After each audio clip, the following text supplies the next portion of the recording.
அடுத்து மாண்புமிகு உறுப்பினர் திரு எஸ் காமராஜ் அவர்கள்.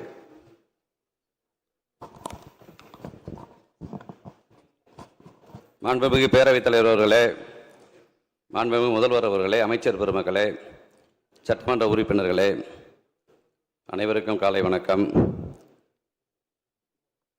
மாண்புமிகு பேரவைத் தலைவர், துணைத் தலைவர் போட்டியின்றி தேர்ந்தெடுக்கப்பட்டமைக்கு எனது நெஞ்சார்ந்த வாழ்த்துக்களை தெரிவித்துக் கொள்கிறேன். இந்த அரசு 5 ஆண்டு காலம் அமைய பெற வேண்டும். பல்வேறு அரசியல் கட்சி தலைவர்கள் இங்கே வந்திருக்கிறார்கள். குறிப்பாக இளைஞர்கள் அதிக அளவில் இந்த சட்டமன்றத்தில் இடம்பெற்றிருக்கிறார்கள்.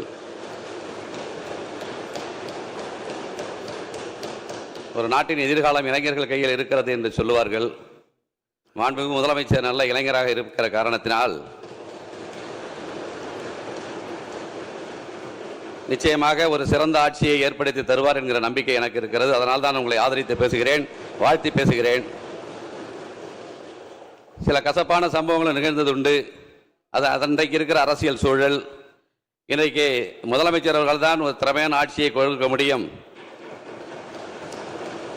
நீங்கள் முதல் கையெழுத்திட்ட இந்த 3 அறிவிப்புகளும் போது சென்னை இன்றைக்கு எப்படி தெளிவாக இருக்கிறது, சுத்தமாக இருக்கிறது, சுகாதாரமாக இருக்கிறது, காவல்துறை எப்படி சிறப்பாக செயல்படுகிறார் என்பதை நான் எண்ணி வியந்ததுண்டு. நிச்சயமாக நீங்கள் நல்லாட்சி தர வேண்டும். 5 ஆண்டு காலம் சிறப்பான ஆட்சியை வழங்க வேண்டும். 75 ஆண்டு காலம் 50 ஆண்டு கால ஆட்சிக்கு நீங்கள் முன்னுதாரணமாக இருக்க வேண்டும். இளைஞர்கள், தமிழ்நாட்டு இளைஞர்கள் உங்களை நம்புகிறார்கள், நாங்கள் உங்களை நம்புகிறோம். நீங்கள் முதல் அறிவிப்பிலேயே என்ன எதிர்பார்த்தார்கள் மக்கள் என்றால், இலவச அறிவிப்புகள் 1000 கோடி 10,000 கோடி என்று அறிவிப்பீர்கள் என்று எதிர்பார்த்தார்கள். உண்மையான மக்களுக்கு உதவுகிற திட்டங்களை அறிவித்த உங்களை நான் பாராட்டுகிறேன், வாழ்த்துகிறேன். உங்கள் அரசு தொடர்வதற்கு என்னுடைய ஆதரவினை இதன் மூலம் நான் தெரிவித்துக் கொள்கிறேன். அனைவருக்கும் நன்றி, வணக்கம். மாண்புமிகு உறுப்பினர் செல்லசுவாமி அவர்கள்.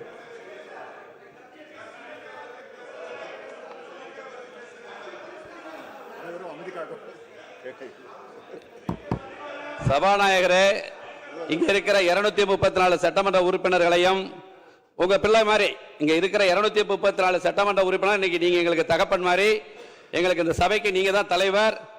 நீங்க பல அரசியல் அனுபவங்களை புரட்சி தலைவர் எம்ஜிஆர் காலம் தொட்டு இன்று வரை பல அரசியல் அனுபவங்களை கற்று தெளிந்தவர்கள்.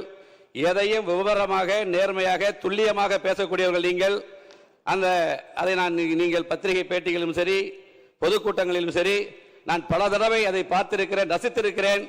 எங்கள் அத்தனை பேரை உங்கள் பிள்ளைகளாக எண்ணி சட்டமன்ற விதி மரபுப்படி அனைவருக்கும் கொடுக்க வேண்டிய முக்கியத்துவத்தை ஆளுங்கட்சிக்காரர்கள், எதிர்கட்சிக்காரர்கள், இதே போல இண்டிவிஜுவல் பார்ட்டி அத்தனை பேருக்கும் கொடுக்க வேண்டிய அந்த முக்கியத்துவத்தை கொடுக்க வேண்டும் என்று இந்த நேரத்தில் அன்போடு கேட்டு, தலைவர், துணைத் தலைவர், முதல்வர் அத்தனை பேரையும், அமைச்சர்கள் அத்தனை பேரையும் வாழ்க வாழ்க 5 ஆண்டு காலம் தொடர்க என்று சொல்லி முடிக்கிறேன். நன்றி, வணக்கம்.